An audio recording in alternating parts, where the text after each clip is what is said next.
In this week's Memes and Machines, we have 3 mega topics to unpick. Number 1, sports stars turn creators. Is this redefining celebrity and influence? Conflating world. What can we learn as marketeers? Number 2, new business models. AI-first companies that are converging between technology and creative, creating new systems, new models. And will we see better work in our industry as a result? And finally, we dive into time is money. How do you create a team? How do you create an organization that values time and in turn can get better economic outcomes?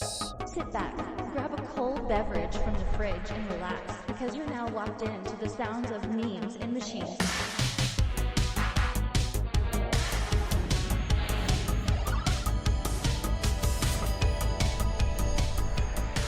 Gents, it's good to see you both. I am having technical difficulties, so I'm using a webcam. I'm holding a microphone. The show must go on. How are you? Yeah, good mate. Good dedication there. Why are you holding it? I have no reason. You know what I've noticed? That it's a nice little habit I have. You know how we clip this thing up and we get different clips? I tend to think it's nice to have just a bit of a, different look and feel. So sometimes Well, lots of people hold the microphone, don't they? All the YouTubers do it as well. yeah, All hold those the little lav microphone, mics. performative. I put Ryan the glasses on Ryan to sound Trahan does smart. it. All of it. Gents, it's really interesting because I don't see you as often now. We used to show up every single week. Now we're bi-weekly. I always feel like we've got a hell of a lot to unpack. So our green room chats are basically a separate podcast that go unrecorded. But we'll dive into it this week. Ben, hit us with your interesting story. What do you want to share? Well, at the moment this week, Bryson DeChambeau is doing a video series on TikTok and Instagram. He's a professional golfer on the Live Tour, won the US Open earlier this year, so he's one of the top professional golfers. He's been creating content for about 3 or 4 years. He started on YouTube. I think this is one of the first to really become more of a content creator as well as a professional athlete, and quite often people take the piss out of him for being like, they call him a YouTuber instead of a golfer. He's actually a really fucking good golfer. He's doing this challenge where he's hitting a golf ball over his house to get it into the hole on the other side. He's got a little green on the other side of his house, and the front of his house is just full glass panels.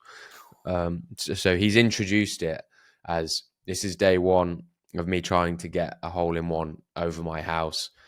Because it's day one, I get one shot. On day 2, I'll get 2 shots in a day. He's on day 10, and this is racking up. He's done 80, 90 million views across socials in this, and this has like got people hooked.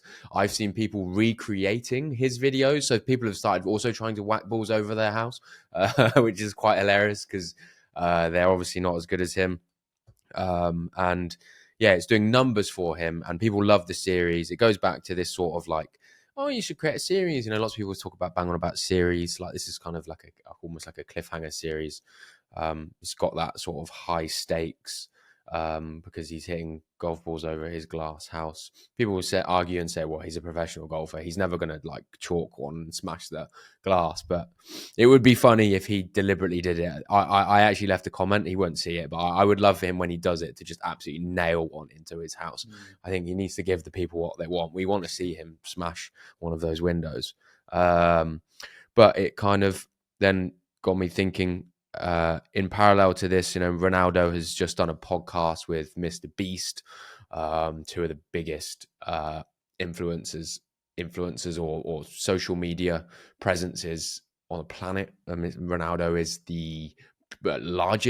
has the largest following on social media let me look up. I think it's around, I want to say 80. Yeah, close to 100, isn't it?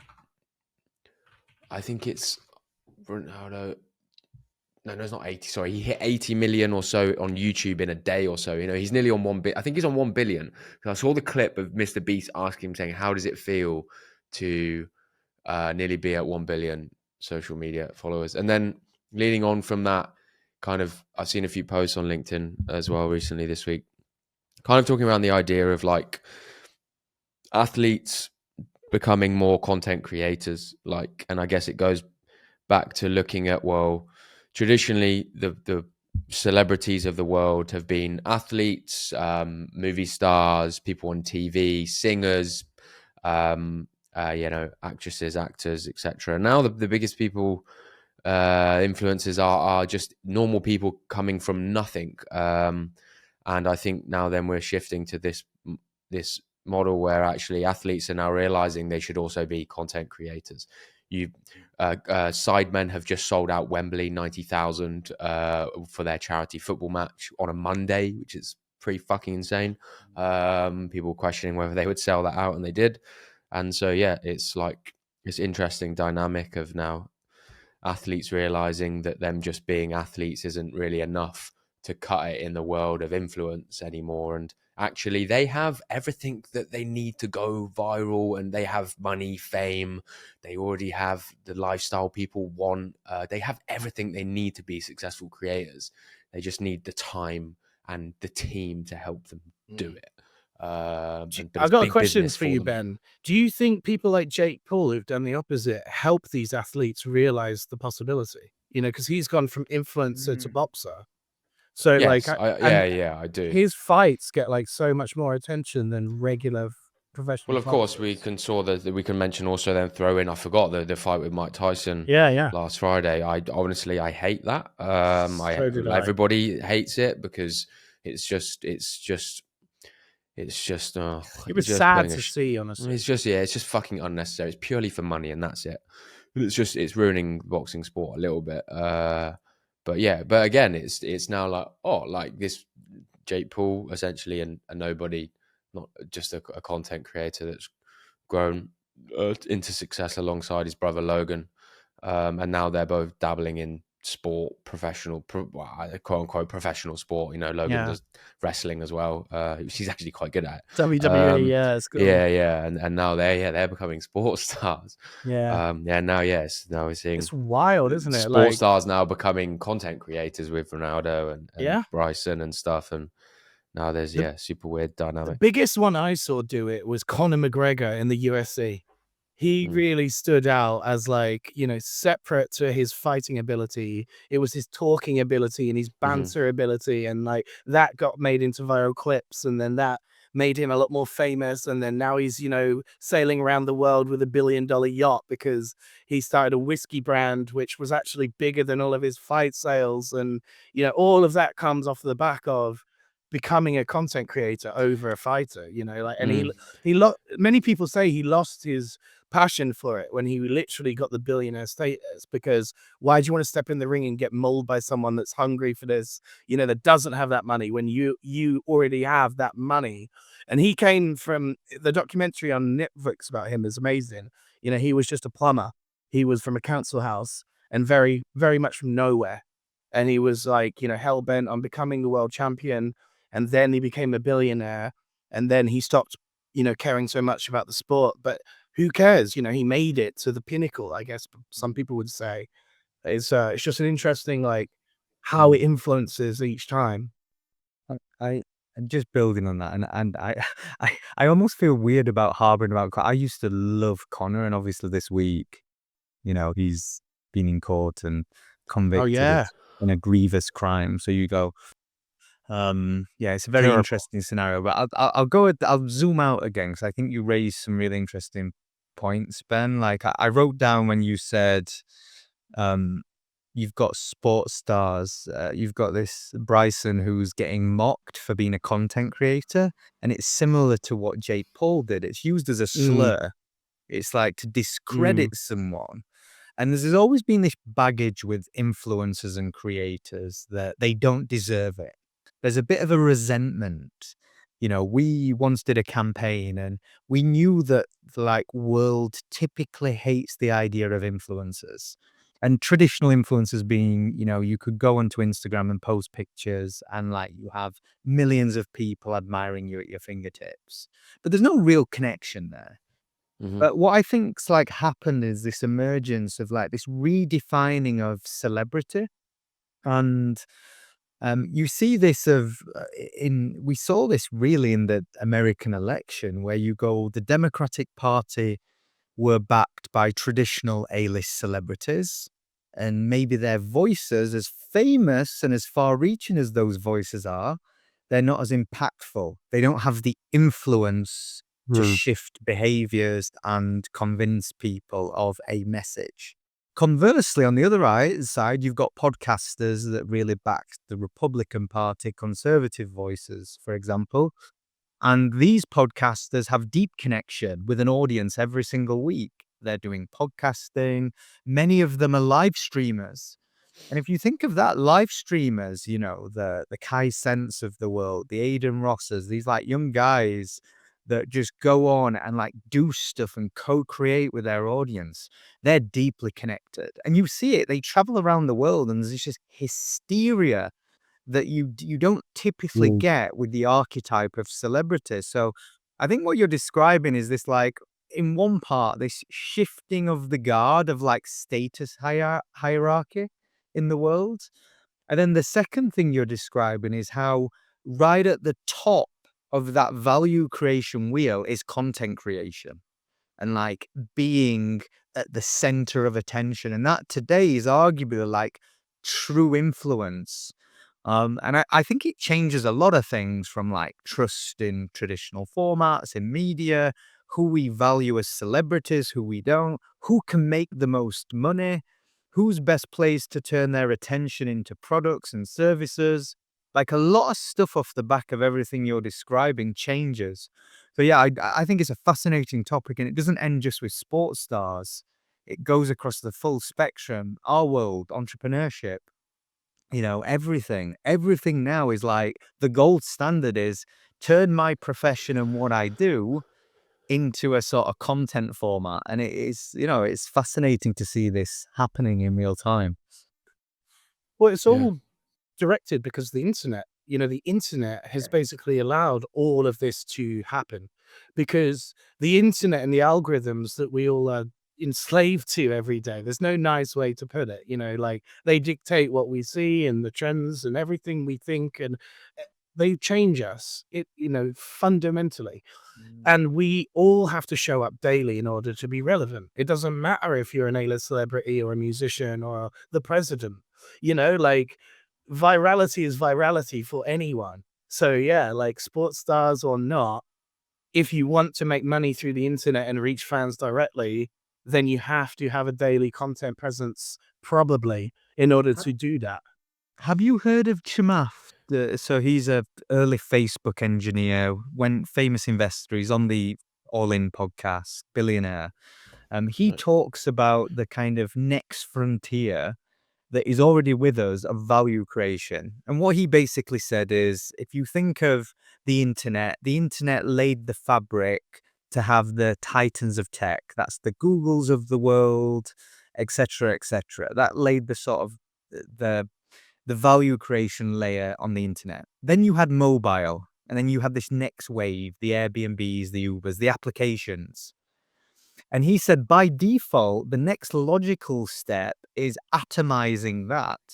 So now you go onto the applications and you can create value with the Mr. Beasts of the world, the creators. So suddenly you're getting smaller and smaller. The difference is creators haven't fully figured out how to create billions or trillions in value yet, but they probably will. That's like if you think of just that atomization he described it as. I thought it was a really interesting sort of observation. I've heard it just classed as the trickle-down process as well. Similar idea, I think. The reshaping of influencers is definitely happening. Like, and I fucking love that, because I'm super proud to be an influencer. I think some people don't like my sister doesn't like calling herself an influencer. It's one of the first things that I introduced myself as, and it's like, because 5, 6, 7 years ago, influencing was seen as these talentless people that grew a social media following with the pretty faces, the six packs, the people who were just these lifestyle vloggers that I guess were yeah, people were referring to as talentless, and they grew these mass followings, make loads of money. You don't deserve it, compared to filmmakers and athletes and all these people with talent.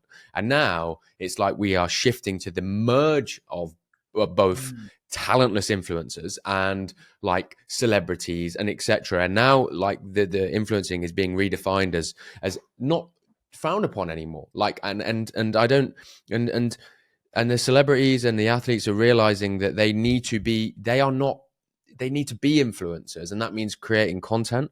And it's also just like, I mean, there's a lot more education creators now and influencers, and I don't think they didn't really exist a while ago. And I think people like me, I always say I'm a good one. Like if I refer to myself as an influencer, I'm one of the good guys. I'm not one of those fucking Love Island influencers. Because yes, you're right, they are talentless, right? Not all of them, but I don't like that they That's get hilarious. thrown into the limelight without really putting any work in. To be honest, Can I one segue actual this though and just like finish this topic up nicely, right?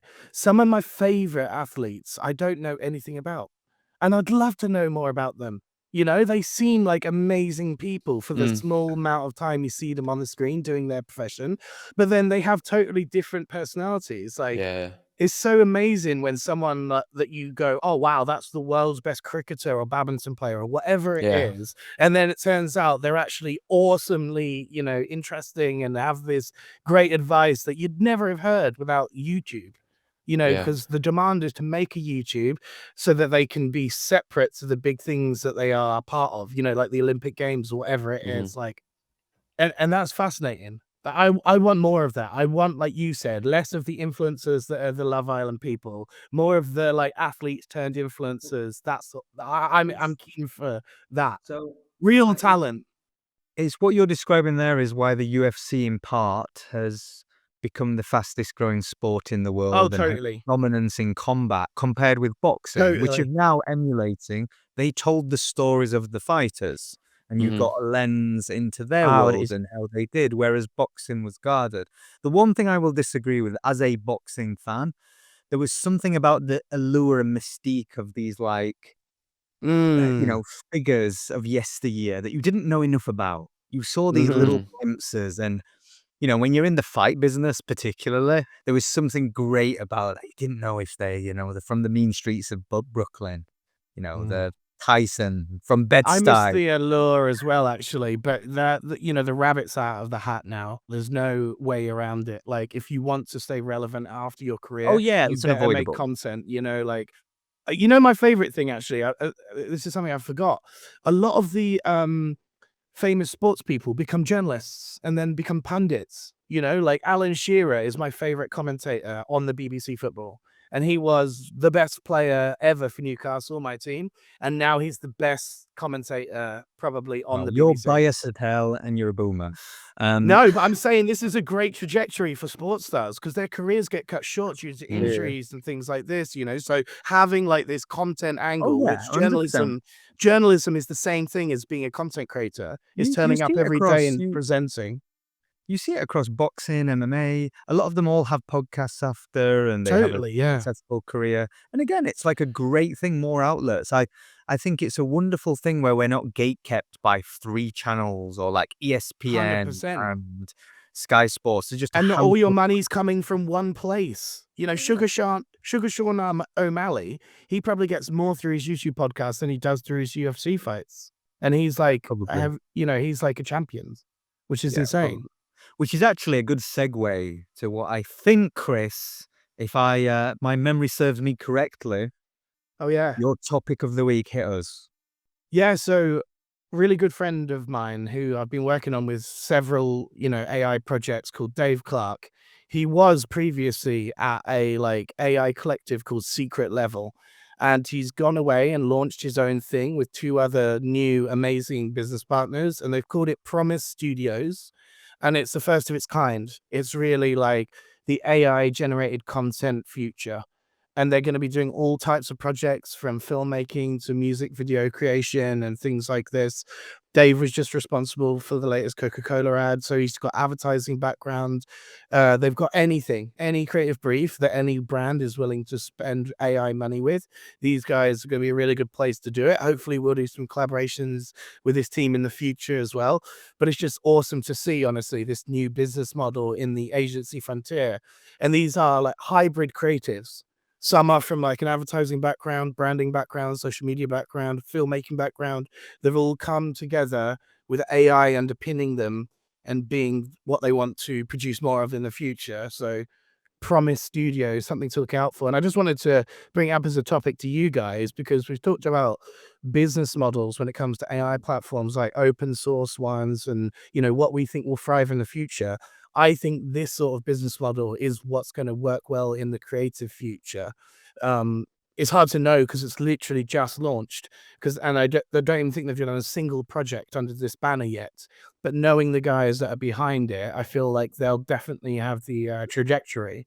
So are they building technology, as in, are they like advancing some of the tools and models, or are they acting as a Yeah, service it's for the both creative part? actually. That's why it's Right. got so many different venture backing.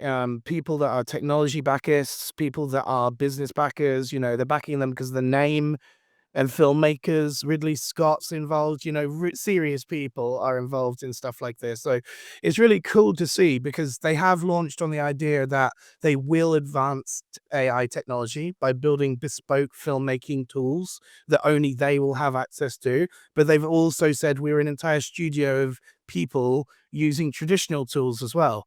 So it's going to be both essentially. What's really interesting is this like reshift of focus and energy from they've Yeah. raised a lot of money, right? I'm thinking, they've raised a lot of capital from the technology industry. So my business partner sent me this earlier. It's just a description. I don't know where he got it from. I assume he's read something this morning, and he put the biggest seismic shift in tech is a hidden one. It's the race to decouple revenue and headcount. And the best thing about it that no one is talking about is we're trying to replace the word tech with marketing. So if you think now, you've got this mass resizing of organizations, meaning like I think there's going to be severe AI displacement, but it doesn't happen how people think it is. It's like big clunky organization that resizes, natural attrition, people leave the business, they don't backfill the roles. I think you end up over the next 5 years, bigger companies getting smaller. What you see from the technology industry that has typically been the golden child of equities and, everyone's attention and value creation, they're all now shifting their focus to, right, we need to be better at attention. You see this across SaaS, doing like B2B influencers. You've got all these like SaaS businesses doing brand campaigns, and typically they focused all their energy on like lower funnel conversion marketing and performance marketing. And now I think there's this big seismic shift of everyone understanding some of the most defendable and best and most valuable skills you can have in an organization is marketing, creative, and the ability to capture attention. So what you're seeing alongside that is companies like this go, right, we understand technology, where from the creative field, now we can help other organizations go on this journey with either better tech, better models, better workflows, and hopefully one day, and I'm sure better work. Personally, I thought the latest Coca-Cola ad was naff, didn't like it, because Mm. my view is good AI is invisible. The best use of AI should always be invisible or it misses the point. I think we're past that kind of, oh, this is novel and interesting and cool because it's AI. So I thought it was a miss from Coca-Cola, but that's kind of an adjacent point to, the like broader kind of story that you're telling here. Yeah, it was a weird one with the Coke thing because we knew before the ad even launched it's going to get super criticism from the advertising world. Sure. We've been involved in so many of these Coke things which have gone under the radar because they're new concepts with AI. They're not trying to recreate old things. Um, but instantly, as soon as Coke announced it, actually, before even Dave's involvement or anyone else's involvement, because there are actually 3 studios that answered that it was basically, getting negative press because it's like, how can you bring one of the most beloved Christmas ads back to life with AI? And it, and I didn't feel jealous of that brief, honestly, because imagine that was you. Imagine you were tasked with everyone's going to have an opinion about this, however good you make it, and you need to recreate it shot for shot, and there's no real creative freedom. So it's like, it's a really tough one to inherit. I feel really bad for those guys, actually, because honestly, there was no way that that was going to go smoothly.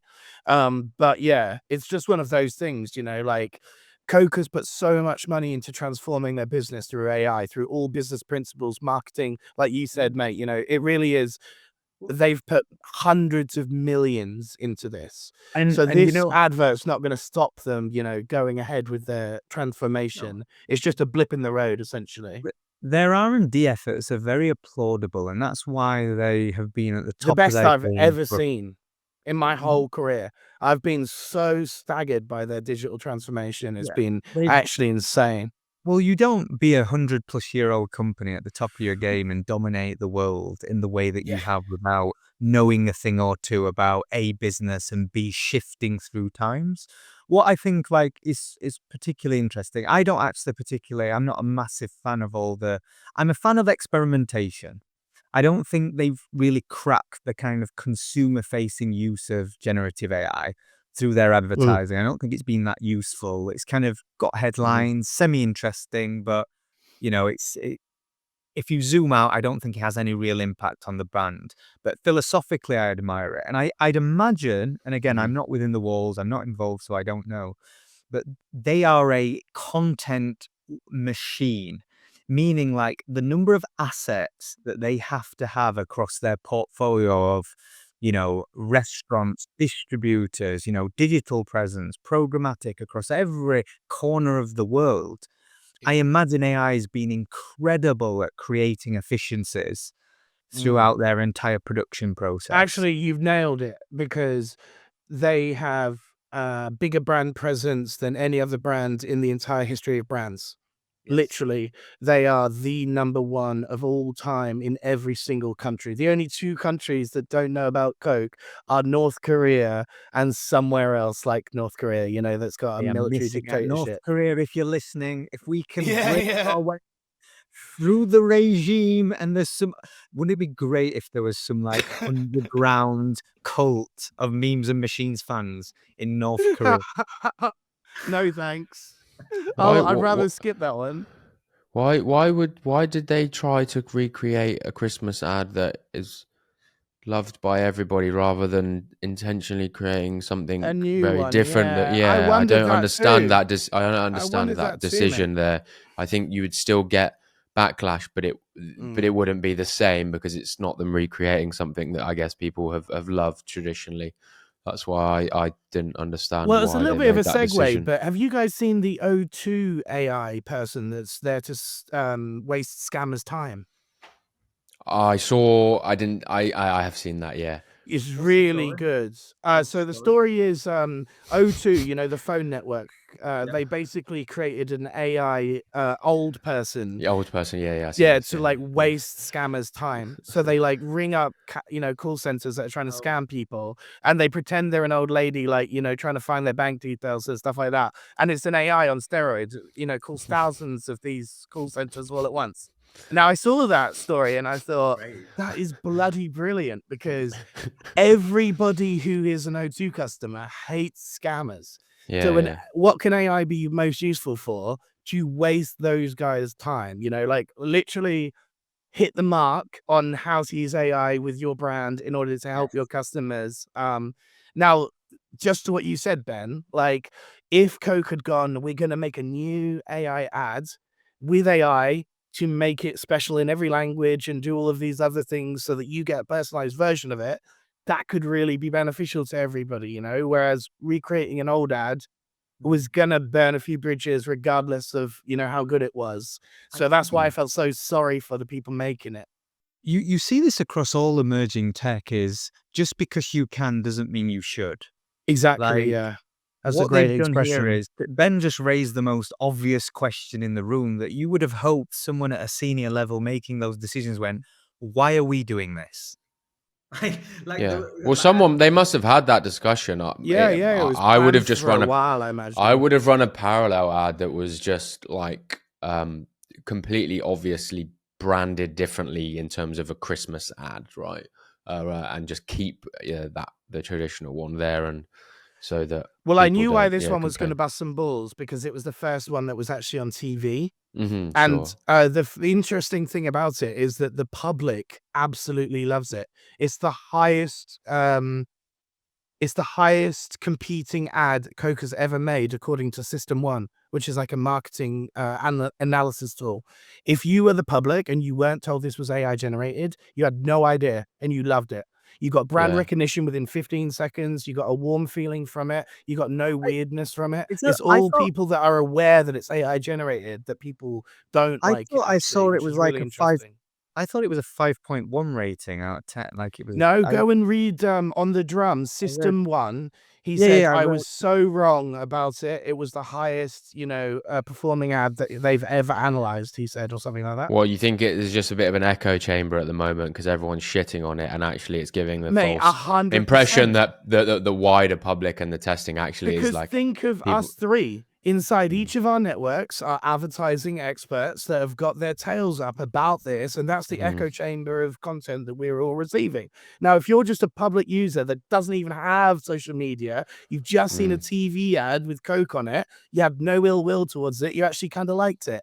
That's the main I feeling mean, that most public users are getting. I speak to people, my friends and people around me, who are not into content creation. They use content, whole video generation AI space. They have got no idea what that is, like, and what is That's what I happening. mean. Like, they'll see my videos and go, "Wow, this is cool." Like, do you know what you can do here? And they're like, Yeah, "No, yeah, I've yeah. got no idea," because they don't consume that content. They probably know of ChatGPT, and I think that's where a lot of people's knowledge Close and off. understanding of what is happening is reaches. Totally right. And so people who are not in marketing, who are not in content creation, will see that and just not think really anything of it. To be Mate, honest, we're in the smallest bubble and we don't recognize it a lot of the time. Yeah. Us three have the smallest bubble of the wider public, Well, you 99% is the wider public and 1% is us. Oh, by the way, I try and be a marketeer that always recognizes my bias. But like, the interesting thing, Chris, I read the story and skimmed over the headline and I saw the 5.9 score. My assumption was that the 5.9 was a crap It score. was out of 10. It's out of No, 6, isn't it?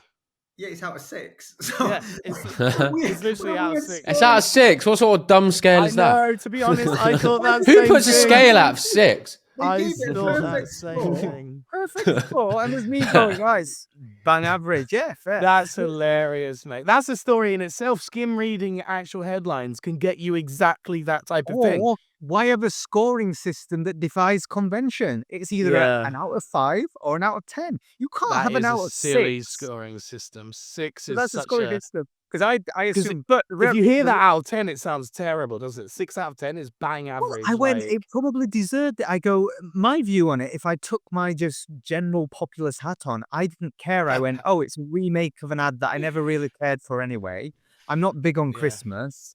So I watched that and went, oh, it's like, remember, I went and watched Lion King for, the beloved story and seeing the remake. And it was like uncannily real in some parts and people Yep. slammed it. And I went, this is great because I love Lion yeah, King yeah. growing up and I thought it was great. Look, you're going to create debate, but do I think it's a great ad by today's standards? When that cartoon was released all those years ago, it was groundbreaking. Seeing that cartoon today is like I can go on TikTok and get 1,000 times better stimulus. Like we only hold that in prestige because of nostalgia. It's not good. It's some polar bears that we've seen a million times. Pixar have done a billion reiterations of this that are better. So it's like, But honestly, mate, that is the brand textbook. It's like nostalgia is the winning formula. it's emotion. That's why it People ranks back. so highly. Read that whole article, and literally, kudos to that guy, by the way. Massive shout out for going against popular opinion and your own opinion, and then writing a whole article on how you're wrong. I thought that was one of the best things I've read in a long time, because like everybody's opinion on it in advertising land is this is terrible. And he went, I thought it was terrible, but here's what the public think. And I was wrong because the public is what matters. And he's absolutely 100%. right. Marketers need to start thinking like that. Who 100%. cares what you think? You're not the target audience. My biggest bugbear with copywriters, they try and sound smart. And I Yeah, go, smug. you should always speak like you're speaking to a 90 IQ. The average is 100. You go a little bit lower. You should always, if you're a consumer product, you need to like not make your audience work hard. I Yeah. hate seeing like ads on a subway and you have to think about it. And I'm someone who's in tune. I'm thinking through the brief. How did they get there? I'm trying to break down how they got to that response every Well, time. So I'm not the average wrong person. feeling about that is that you're dumbing it down, right? Actually, simplifying is way harder. Yes. Have you ever tried to simplify something? It's incredibly difficult. You need to be incredibly smart to write one word that means the same thing as a sentence. Yeah, So they say, don't think of dumbing it down, thinking of smartening it up, cleaning it up, you know? Well- like that's how I always think about shit like that. On that point, matey, I'll tell you a little story. I met Neil deGrasse Tyson in New York, Oh, legend. and he was basically telling the story about everything is data. He went, everything is data, and the interesting thing about data is data turns to information. So, what do you think? Data's like now information. Information turns to knowledge. So it's like it's something that's become understood. And then finally, knowledge evolves into wisdom. That's like that one word or that one sentence that's kind of means everything. So it means all of that data, all of that knowledge, and they eventually become like cliches. You know, it's all these kind of like quotes that you will hear. That's actually knowledge distilled down from just so much data. Do you know And what? That's so brilliant because you've just hit on Richard Dawkins' version of what a meme is. Richard Dawkins defines a meme as exactly what you just described. It's the distilling down echo- knowledge, the It's language. the echoes of wisdom through time. And memes last longer than facts because they are just the echoes of wisdom through time. And many of them are grounded in factual stuff. By the way, Jay, in post-production, when Ollie mentioned Neil deGrasse Tyson, just have that meme come up that goes, meow, because he goes, and then a fish flies into a woman's face. So she's broadcasting in live TV. She's right next to the seaside and she's talking live to camera. And a fish just literally flies out of the sea and smacks her right in the face. Jay, I have And no Neil deGrasse Tyson, someone edited it together on TikTok, Ben. It got millions of users because Neil deGrasse Tyson makes all these sound effects when he's on the Joe Rogan podcast and stuff. One of them was like going, new. Jay, I have no idea what Chris is saying. I just love the enthusiasm. You in don't that get the moment. meme reference, but it was a full circle Richard Dawkins meme reference right there. Memes the machines, baby. I love that. Jay, just cut the intro and just remember who pays you. Just I love it. Um, Right, fellas, that was a cool conversation. Right, I'm gonna conclude us on something boring now. Oh, I don't know brilliant. how I'm Yeah, segueing bring it from. all down. Bring all the energy right back down. Same as the usual. Best way to conclude this. Gotta be a grown up in the room. This guy's talking about getting slapped in the face with a Let's fish. just end the podcast. I don't know what he's talking about. Okay, I wrote down 3 words. Time is money. Let me explain. I'll build my case. So, I don't think companies respect time. And I think for you to be successful today, as smaller and smaller teams and businesses and creators and just whatever you do, small teams and individuals can achieve more. I think you have to start respecting time. And I'll tell you a story. So about 5 years ago, I went to pitch to the airline Emirates. And I flew out to Saudi. I had a 30-minute meeting. I was there for 3 days. So this was like, no, Abu Dhabi, not Saudi, Abu Dhabi. And I remember going into their stale offices. It was, cubicles, really boring building. And you assume like they'd have loads of opulence. They don't. I was thinking I'm going to get the virgin treatment and there'd be like a carpet rolled out. None of that. They had like cubicles and it was very archetype of an old company. And then I went into the meeting, and the thing that I observed was there were these big posters on the wall, and they simply said, if there are 2 people in this meeting, this is the cost to the company on average. If there are 3 people in this meeting, this is the cost. If there are 10 people, and they quantified the cost of a meeting. And I came out of that going, that's great. It's a really important reminder of how much time we waste in business and within our team dynamics through having meetings. And then I kind of came out of that and thought about every system.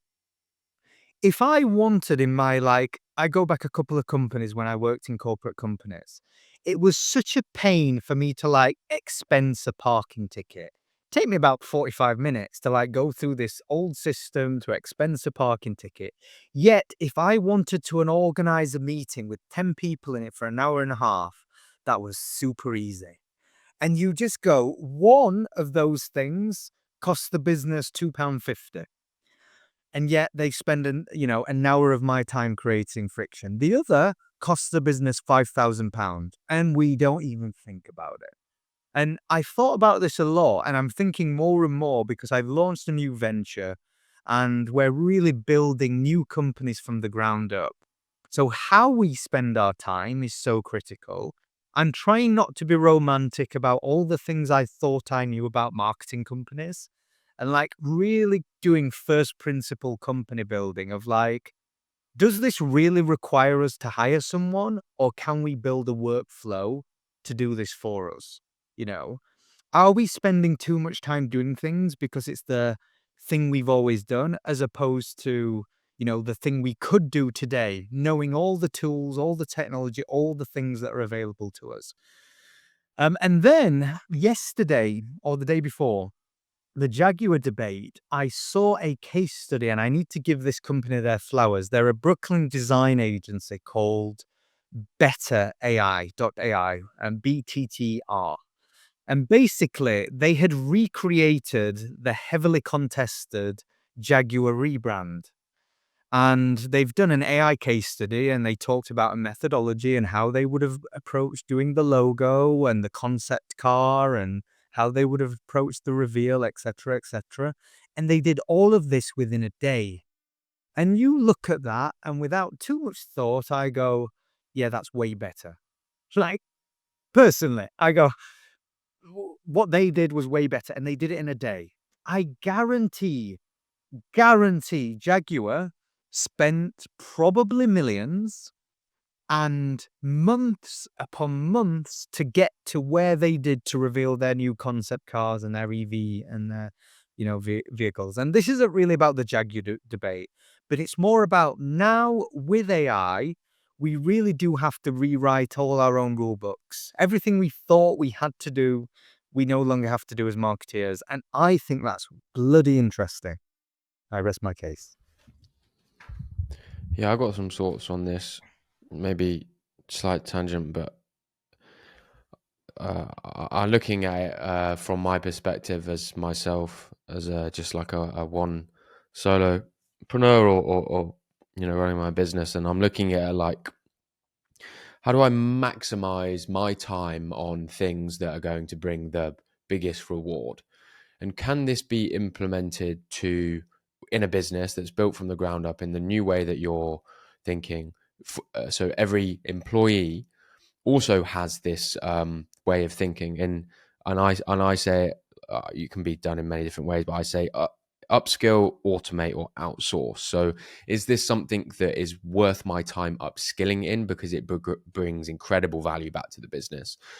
Should I automate this? Can I automate this low value task admin because that's just the cheapest way? And if I can't, if I don't want to upskill, I can't automate it, then can I outsource it to somebody else within the business whose job is to do these laborious tasks? Because what I think is a biggest problem in businesses these days, and I feel like I face some of this, is that talented, clever, and smart people, and people who are, gonna really come forth with innovation, their time is being bogged up with shit tasks, right? And this just happens in businesses all over the world. Like, you spend 50% of the time doing shit that isn't gonna move the needle, but it's just shit that's like your admin job. And people shouldn't be doing that. It should be one person's job to do all of that sort of stuff. And this is not, it's a lot easier said than done. But I think, like with your way that you're building businesses is could you empower every person in that business to have this way of thinking, upskill, automate, and outsource, and then have those conversations with the managers above and say, look, I'm doing this task. This is fucking wasting 10 hours of my week, and I should be focusing it elsewhere. Like, what can we automate this, or can we outsource it to somebody else or something? And you build a process for me to allow me to continue do this. So over time, because I do it every 1 or 2 months, I'll review everything I'm doing, and I'll then make the decision on the task. Oh shit, I'm actually really spending another 10 hours on this task that's creeped into my workflow now. Fuck, I should actually probably outsource this back. And that was just, I guess, my way of thinking of time as money, and how I'm thinking about it as a kind of a one-man band, and how maybe that could be thought about in, I guess, new ways of building businesses. I think everything you said there is not only spot on. I think if more organizations just had that, every 3 months we're going to look at what we do, because the pace of change is so rapid. The new possibilities are so rapid. If we stopped and said, okay, what out of everything we're doing is bullshit? What do we not need to do? But complacency creeps into every company. It's very difficult to have a mentality that goes, A, we're going to follow a very rigid mental model that you described. Can I automate? Can I outsource? If not, then I'll hire. That for me is the modern framework in which anyone building a company should look through. And, you know, and when you go through that model, you end up with people that are there to do very specific things. And it often means they're probably doing more fulfilling work, which will probably mean they do their best work, which will probably mean it affects the bottom line better. So for all of those reasons, whether you as a solo entrepreneur think like that, I think companies need to think like that. In order to compete, I genuinely don't think big companies, and particularly in Adland, the Jaguar campaign, like, well, I hope it works out for them. I like the brand, etc., etc. But you go, this, like, where you build up to these moments and you spend months and months and months. The reality is the world just doesn't operate like that anymore. Like, do we need to do all of those things? I don't think we do. There's so much. And like, you can go from operations to even, I'll give you my crude example. In my last business, I would flippantly sign off £100,000 hire. Meaning, like, if we were hiring a director and their salary was £100,000, that's £100,000 a year decision. And I wouldn't even think twice about it. If I liked the person and the role, we'd written a job spec, it would be signed off. However, if I was working with a software vendor for a piece of HR software and it was like £2,000 a year, I would spend 3 weeks negotiating with them. And I'd waste so much time because in my mind, there was like the complacency of, well, oh, we do that. We hire people. This is how we grow. This is how we bring talent into the business. This other part was just like an inconvenience. And I almost think we all have to like reframe our perspectives on technology and hiring and people. And I know, Chris, from your perspective, you've been banging this drum as the like micro agency for a hell of a long time. Oh yeah. I was going to say, like, two things that you both brought up. You brought up the idea of first principles, which made me think of like Elon Musk and Jeff Bezos, who are very famous for, you know, walking out of meetings mid-meeting saying this is a waste of time. And so the other thing I thought of is when Ben said, you know, people try to micromanage talent too much. Actually, the most value you could get is just letting a creative person be creative. If you keep bogging them down with meaningless tasks like, you know, make the logo bigger, you know, talk to the client, do this, do that, then you're not going to get anything out of them. Plus, they're going to want to leave because other brands will offer them that. And then the longevity is, how do you keep the most talented people in-house for the longest time? You let them be creative. You let them have freedom. The problem is that companies up until this point have been very much run like factories. You know, clock in at 9, clock out at 5. Doesn't matter what value you bring. They're the hours you're due in the office. You have to be in the office. You can't work from home. You know, these are all principles where we've just got to start letting our barriers down, man. If we really want the best companies and the best value, we're going to have to start letting people do what they want, because they're not going to give you what you want as an employee without shares in the company unless they're motivated. And if they're not motivated because you keep bugging them down with shit, that's your fault. You know, I think the blame always is with the upper management micromanaging. That's the most cases I see where employees leave, talent leaves, talent doesn't do what they want. You know, all of these come from top down because of the way that they're being taught to or treated, or how they're being told to come into the office all the time. It's culture. It's conditioning. It's culture, yeah. Yeah, we're all byproducts of our past experiences.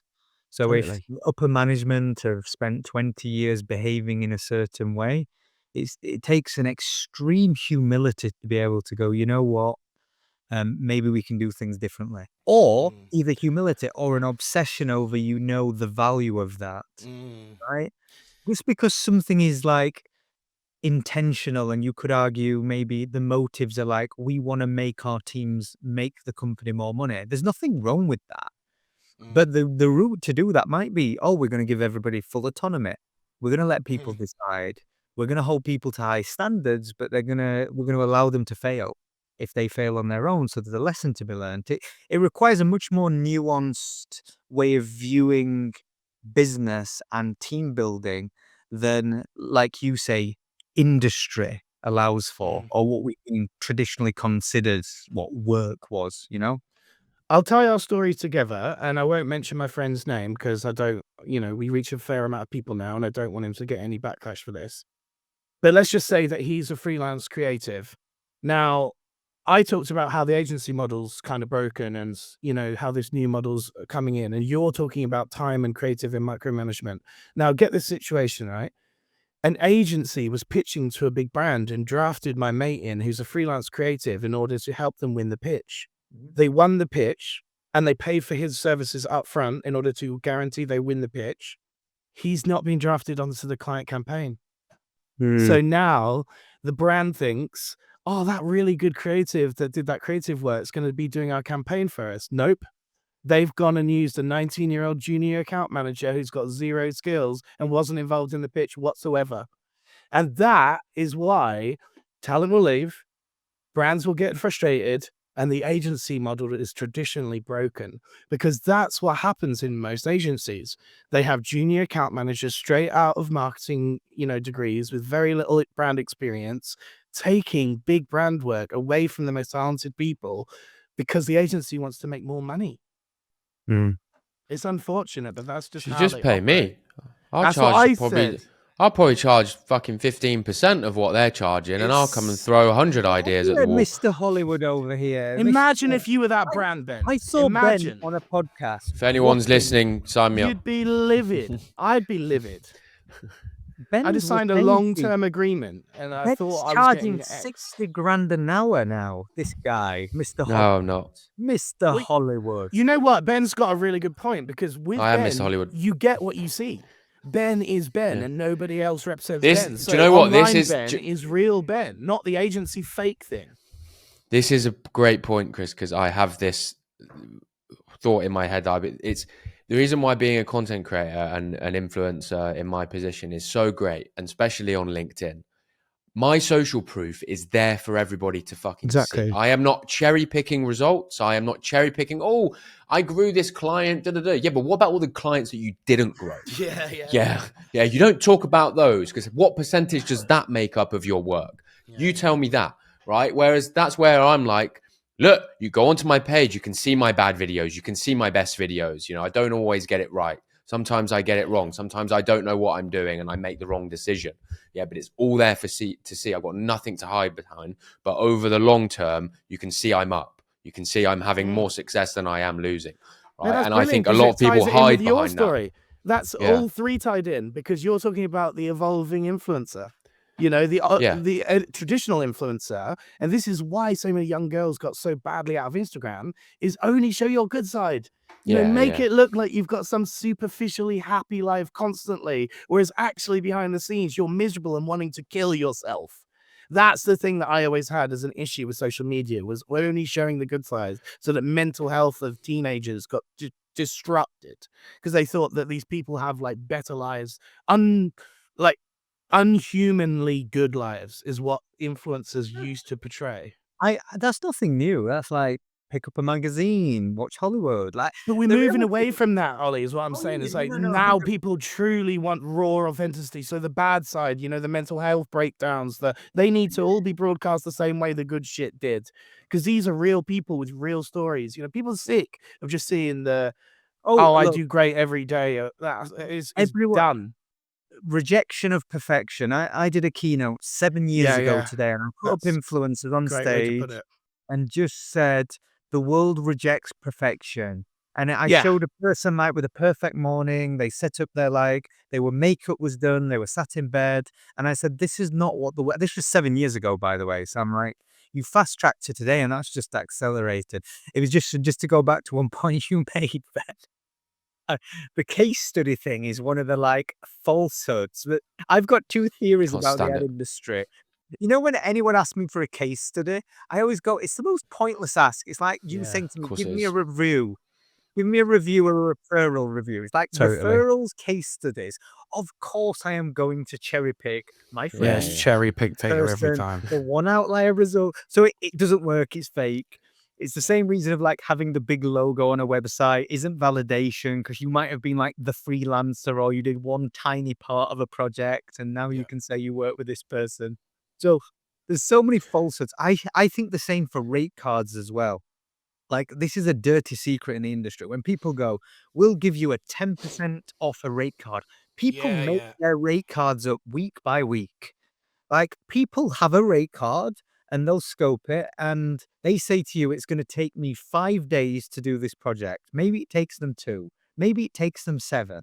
Like, but the reality is when someone comes to you, I'll give you a 20% discount on your rates.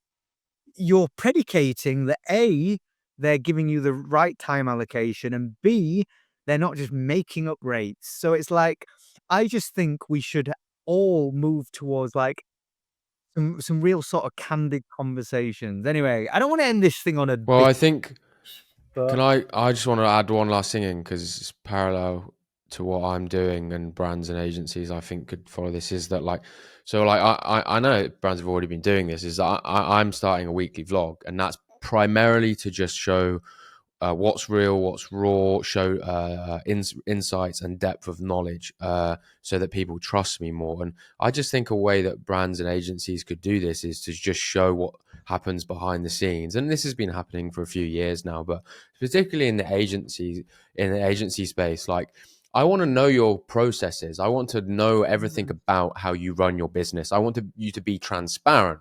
So yes, you can cherry pick your results and showcase me to them, but I can also go on your TikTok page and I can see all of your team. I can see how, I can evaluate, are these smart, creative people? Or are they just people that don't really give a shit and they just want money, right? And I build that level of trust, and that I think will help the case of winning things, because people can see, okay, this agency, they've got 10 people, 10 to 15 people. They are all they really smart. And I'm going to trust them more in handing off a project to them, and that's kind of what I'm trying to do with my vlog and my audience, is build that level of trust, deepen that connection, and so when somebody needs a problem solving, right, they think, well, I've seen Ben talk about this stuff on his vlog or that in a real candid way, raw. This guy knows what he's talking about. I'm going to use him to solve that problem for me, right? I don't care about anything else. I don't need his social proof because it's already there. I don't need to cherry pick his most viral videos. I know he knows his shit because I've seen him talking about him knowing his shit, just off the cuff, raw. I trust him. And this is exactly what I'm doing. And I think brands and agencies should also be doing it and going hard on it as well, if they can do what they say they can do. That is that's that is the problem. That's the way you're going to find most people out. Yeah, Because good. you're the new wave of people that truly backs themselves and are willing to show both sides of it. But honestly, the old legacy model is do not collaborate, do not share secrets. All of our value comes through our secret processes that nobody else knows about. That's their way of thinking. And like, that is a doomed to fail model. Amen. Transparency. I love that. Yeah, transparency. I love that. Gents, good to see you as always. Jay didn't make his cameo. I thought he. Yeah, we never asked him about Nice. Ronaldo. Yeah. For anyone that is listening, Jay is our producer. He's been a day oneer. He creates the clips, the edits. He's got a little bit of flair. He's, he's like a fraudulent sort of football fan. He sometimes has a tash. This guy. Fraudulent football fan. That's harsh. He's just got, lots of things to say behind the scenes. Mate, he's laughing at all of us right now. Liverpool are top of the Premier League and the only ones backing up in the Champions League as well. Everyone else is failing. So I think he's laughing at us, to be We have honest. a new manager and we're coming for the world. Anyway. On that Who note, is in after Van Nistelrooy? Oh, who's the plastic fan now? You don't even know your new manager. Ouch. Wow. I'm caught. I Oh, mate, I got his you name. there. I forgot his name. Right. Anyway, I'm out as a fraud. Here we go. Bye bye. Bye-bye.